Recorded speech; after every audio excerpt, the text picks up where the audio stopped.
സിനിമകൾ കോടികളുടെ കണക്കുകൾ പറഞ്ഞ് വിജയ ശതമാനം അളക്കുവാൻ തുടങ്ങിയിട്ട് വളരെയധികം കാലങ്ങളൊന്നും ആയില്ല, കുറേ വർഷങ്ങൾ മാത്രമേ ആയുള്ളൂ. ഈ കോടിക്കണക്കിൽ ഏറ്റവും കൂടുതൽ കളക്ഷൻ വന്നെന്ന് പറയുന്ന മഞ്ഞുമ്മൽ ബോയ്സ് 250 കോടിയിലധികം വന്നത് പുലിവാലായ കഥ ഇപ്പോൾ മാധ്യമങ്ങളിൽ നിങ്ങൾക്കറിയുള്ള കാര്യമാണല്ലോ. ആദ്യകാലങ്ങളിൽ തിയേറ്ററുകൾ ദിവസങ്ങളുടെ കണക്കെടുപ്പായിരുന്നു. 100 ദിവസം, 200 ദിവസം അങ്ങനെയായിരുന്നു പോസ്റ്ററുകളിൽ കാണുവാനായിട്ട് സാധിക്കുന്നത്. ഈ കേരളം എന്ന ഇട്ടാവട്ടത്തിനകത്ത് വളരെ ചെറിയ ബിസിനസ് നടത്തുന്ന, വളരെ കുറഞ്ഞ തിയേറ്ററുകളുള്ളിടത്ത് ഈ മോഹൻലാൽ എന്ന് പറയുന്ന നടൻ വമ്പൻ ബഡ്ജറ്റിലൊക്കെ സിനിമ ഇറക്കുക എന്ന് പറയുമ്പോൾ അദ്ദേഹത്തിൻ്റെ ലെവൽ എന്താണ്, അഹങ്കാരം എന്നല്ലാതെ എന്താണ് അതിനെക്കുറിച്ച് പറയുന്നത്? ഓക്കെ, അദ്ദേഹം തന്നെയാണ് 100 കോടി ക്ലബ്ബ് അല്ലെങ്കിൽ 50 കോടി ക്ലബ്ബൊക്കെ സ്റ്റാർട്ടാക്കാൻ വേണ്ടി എടുത്ത എഫേർട്ടിനെ കുറിച്ച് ഇവിടെ മറക്കാതെ തന്നെയാണ്, സ്മരിക്കാതിരിക്കുകയല്ല ചെയ്യുന്നത്. അദ്ദേഹം അതിനുവേണ്ടി എടുത്ത് ചാടിയ, അതിനുവേണ്ടി ഒരാളെടുത്ത് പ്രധാനമായിട്ടും കാൽ വെക്കുമ്പോഴാണ് അത് വിജയിച്ചു എന്നുറപ്പായതിനു ശേഷവുമാണ് മറ്റുള്ളവർ അതിലേക്കൊന്ന് അടുത്തത് തന്നെ. അപ്പം അതിലേക്ക് കാലെടുക്കുക എന്ന് വെച്ച് കഴിഞ്ഞാൽ തമിഴ് തെലുങ്ക് ഇൻഡസ്ട്രിയിലെ പോലെയല്ല, അതിനെക്കാട്ടിലും കൂടുതൽ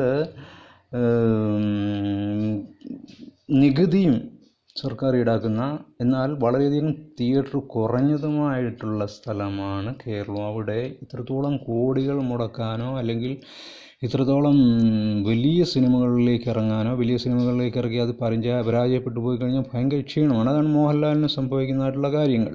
1 കോടിയുടെ സിനിമ എടുത്ത് 3 കോടി ഇറക്കിക്കഴിഞ്ഞാൽ അത് നിർമ്മാതാവിന് വലിയ ലാഭവും സൂപ്പർ ഹിറ്റ് സിനിമയുടെ ലെവലിലാവുകയും ചെയ്യും. എന്നാൽ 40 കോടി ചിലവിലിറക്കി 50 കോടി അല്ല 60 കോടി കിട്ടിയാലും നിർമ്മാതാവിന് അത് ഏറ്റവും പരാജയപ്പെട്ട സിനിമയും ഏറ്റവും കയ്യിൽ നഷ്ടമുണ്ടായ സിനിമയും അട്ടർ ഫ്ലോപ്പായ സിനിമയും എന്ന ലെവലാണ് ഈ പറഞ്ഞ രണ്ടാമത്തെ ഘട്ടത്തിൽപ്പെടുന്ന സിനിമകളാണ് മോഹൻലാലിൻ്റേതായിട്ട് വരുന്നതായിട്ട്. അതാണ് അദ്ദേഹത്തിന് വലിയ പരാജയമായിട്ട് കാണുന്നത്. പക്ഷേ വേറൊരു കാര്യം അതിൻ്റെ അകത്തുണ്ട്. 1 കോടിക്ക് എടുത്ത് 3 കോടിക്ക് വലിയ വിജയം നേടി എന്ന് പറയുന്ന സിനിമയെക്കാട്ടിലും 10 ഇരട്ടി അല്ല എത്ര ഇരട്ടി കൂടുതൽ ആൾക്കാരാണ് ഈ 40 കോടി എടുത്തിട്ട് 50 കോടി കൂടുതൽ കളക്ഷൻ കിട്ടി പരാജയമായി പോയ സിനിമയ്ക്ക് എന്നുള്ളത് നമുക്ക് പറയാതെ തന്നെ അറിയാവുന്ന കാര്യമാണ്. വളരെയധികം ആൾക്കാർ കാണുന്ന സിനിമയാണ്. അതാണ് മോഹൻലാലിൻ്റെ സിനിമയ്ക്ക് ഇപ്പോഴും മാർക്കറ്റ് വാല്യൂ, അതായത് ഏറ്റവും കൂടുതൽ ആൾക്കാർ കാണുന്ന സിനിമ എന്ന് പറയുന്നത്. പക്ഷേ അദ്ദേഹം ആദ്യകാലങ്ങളിൽ അങ്ങനെ കാൽവെപ്പെടുത്ത് കാണിക്കാനായിട്ടുള്ള ധൈര്യം കാണിച്ചു എന്നുള്ളത് നമ്മളിവിടെ മറക്കുന്ന കാര്യമല്ല. അങ്ങനെ ഓരോരോ കാര്യങ്ങളും അദ്ദേഹം ധൈര്യം കാണിച്ചിട്ടുണ്ട്. പക്ഷേ ഈ പറഞ്ഞു വരാൻ പോകുന്ന കാര്യം എന്ന് പറഞ്ഞാൽ അദ്ദേഹം ഇപ്പോൾ ഈ 150-250 കോടിയിലധികമൊക്കെയുള്ള സിനിമ മലയാളത്തിൽ നിറക്കാൻ പോകുന്ന ലൂസിഫർ, പിന്നെ റാം, ഈ പറയുന്ന പടങ്ങളെല്ലാം അതേ പാറ്റേണിലാണ് വരുന്നത്. ഇതിനെയാണ് അഹങ്കാരം എന്ന് പറയുന്നത്. കാരണം 150 കോടിയിൽ 200 കോടിയിൽ ഒരു പടം ഇറങ്ങിയാൽ 600 കോടി കിട്ടാതെ നിർമ്മാതാവിന് 200 400 അതിലോ അധികം ആകാതെ നിർമ്മാതാവിന് ഗുണം ഉണ്ടാകുകയില്ല. ഈ ഇൻഡസ്ട്രിയിൽ കിടന്നിട്ട് എങ്ങനെ കിട്ടാനാണ്? മറ്റു ഭാഷയിലേക്ക് പോയി അല്ലെങ്കിൽ പാൻ ഇന്ത്യൻ ലെവലിലേക്കൊക്കെ വന്നെന്ന് പറഞ്ഞു കഴിഞ്ഞാൽ തന്നെയും അതിൻ്റെ വിജയ ശതമാനം എവിടെ പോകും? അപ്പോൾ പടം എന്തായിത്തീരും? 200 കോടി പടം 400-ലെത്തി അല്ലെങ്കിൽ 400-നോട് അടുത്തു അല്ലെ 350-ലേക്കൊക്കെ എത്തി എന്ന് പറഞ്ഞാലും വളരെയധികം ജനങ്ങൾ കണ്ടതായിരിക്കും. പക്ഷേ പടം ഫ്ലോപ്പ് ലിസ്റ്റിലല്ലേ വരത്തുള്ളൂ.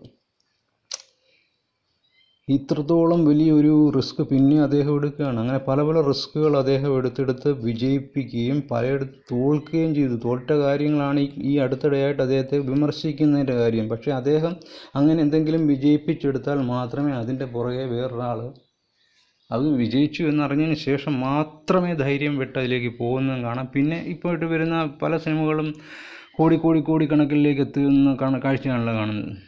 ഇപ്പോൾ 100 കോടിയുടെയും വില പോയി, 200-ഉം അപ്പുറത്തേക്കൊക്കെ ആയിപ്പോയി. പക്ഷേ ഇങ്ങനെ ചെയ്യുമ്പോൾ അതിൻ്റെ അകത്ത് റിസ്ക് എടുക്കുമ്പോൾ അതിൻ്റെ പരിണത ഫലം മോഹൻലാലാണ് അനുഭവിക്കേണ്ടി വരുന്നത് എന്നുള്ളത് ഓർക്കണം. ആൻ്റണി പെരുമാറിൻ്റെ നിർമ്മാണ കമ്പനിയാണ് എന്നൊക്കെ പറഞ്ഞാലും ക്യാഷ് മോഹൻലാലിൻ്റേതാണെന്നുള്ളതാണ് സത്യം.